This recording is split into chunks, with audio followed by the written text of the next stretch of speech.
Hello guys, আমি SK চলে এসেছি আবার একটি নতুন ভিডিও নিয়ে তোমাদের সামনে। আজকের ভিডিওতে আমরা আলোচনা করে নেব কৃষক বন্ধু নিয়ে। তো বন্ধুরা, কৃষক বন্ধু নিয়ে এত গুরুত্বপূর্ণ আপডেট উঠে চলে এসেছে যে তোমাদের সঙ্গে না শেয়ার করে থাকতে পারলাম না। তো বন্ধুরা, আমি এবার আপনাদেরকে সরাসরি জানিয়ে দিই যে কৃষক বন্ধুর টাকা আপনাদের কিন্তু জুন মাসে ঢুকবে। তবে অনেক কৃষকের নাম বাদ পড়ে গেছে। কি কারণের জন্য বাদ পড়েছে আজকে আমি সেই বিষয়টা আলোচনা করব। আপনারা হয়তো ভাবছেন যে আমরা টাকাটা শিওর পাবো, কিন্তু না, এবার আপনাদেরও নাম কিন্তু বাদ করতে চলেছে। তো আপনারা কিভাবে বুঝবেন সেই জিনিসটাও আমি আপনাদেরকে আজকে দেখিয়ে দিব, যে কিভাবে আপনারা বুঝতে পারবেন যে আপনাদের নামটা বাদ হয়ে গেছে। তো কিভাবে বুঝতে পারবেন যে আপনাদের নাম বাদ চলে গেছে সেই জিনিসটা আমি আজকে ভিডিওতে আপনাদেরকে দেখিয়ে দিব। তো চলো শুরু করা যাক ভিডিওটা। তো বন্ধুরা, আমি সবচেয়ে প্রথম আপনাদেরকে জানিয়ে দিই যে আপনাদের নামটা কিসের কারণে বাদ হতে চলেছে। তো বন্ধুরা, আপনাদের স্থানীয় কৃষক দপ্তর অর্থাৎ এডি অফিস থেকে আপনাদেরকে নিশ্চয় ফোন করা হচ্ছে যাদের যাদের কৃষক বন্ধুতে লিঙ্ক নয়। আপনারা হয়তো গ্রামগঞ্জে দেখতে পারবেন যে মাইকিং করে বেড়াচ্ছে যে যাদের কৃষক বন্ধুতে আধার লিঙ্ক করা নেই তারা খুব শীঘ্রই গিয়ে আধার লিঙ্কটা করে নিন, না হলে কিন্তু আপনাদের আর টাকা ঢুকবে না।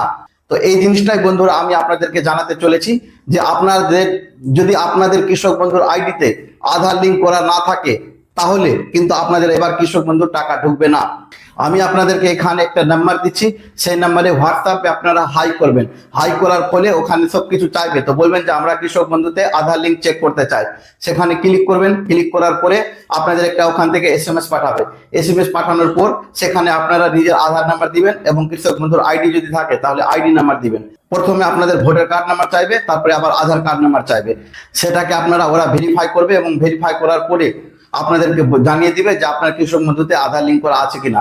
যদি না থাকে তাহলে ওরা বলবে যে আপনারা খুব শীঘ্রই এডি অফিসে যোগাযোগ করুন, তখন আপনাদের কিন্তু কৃষক বন্ধু আধার লিঙ্কটা করে দেওয়া হবে। আর যদি আপনারা কৃষক বন্ধুর আধার লিঙ্কটা না করেন তাহলে কিন্তু সামনেই মে মাসের শেষে আপনাদের কিন্তু টাকা ঢুকতে চলেছে কৃষক বন্ধুর। তবে আপনাদেরকে আরো একটা ছোট্ট ইনফরমেশন দিয়ে দিই বন্ধুরা, এবার কিন্তু সর্বোচ্চ 5,000 টাকা ঢুকবে এবং সর্বনিম্ন 2,000 টাকা ঢুকবে।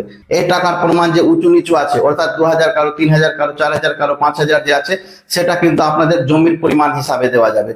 যেমন 1 বিঘার যদি নিচে জমি থাকে তাহলে 2,000 টাকা পাবেন, যদি 1.5 বিঘা জমি থাকে তাহলে 3,000 টাকা পাবেন, যদি 2 বিঘা জমি থাকে তো 3,500 টাকা পাবেন, এবং যাদের 3 বিঘা জমি থাকবে তারাই শুধুমাত্র 5,000 টাকা পাবেন। অর্থাৎ যাদের 1 একর জমি রয়েছে শুধুমাত্র কৃষক বন্ধুতে তাদেরই 5,000 টাকা করে দেওয়া হবে। তো ধন্যবাদ বন্ধুরা ভিডিওটা দেখার জন্য। যদি ভিডিওটা ভালো লেগে থাকে তাহলে আমার চ্যানেলটিকে এখনই সাবস্ক্রাইব করে দিন, কারণ এরকম সরকারি প্রকল্প আমি বানাতে থাকি। ধন্যবাদ।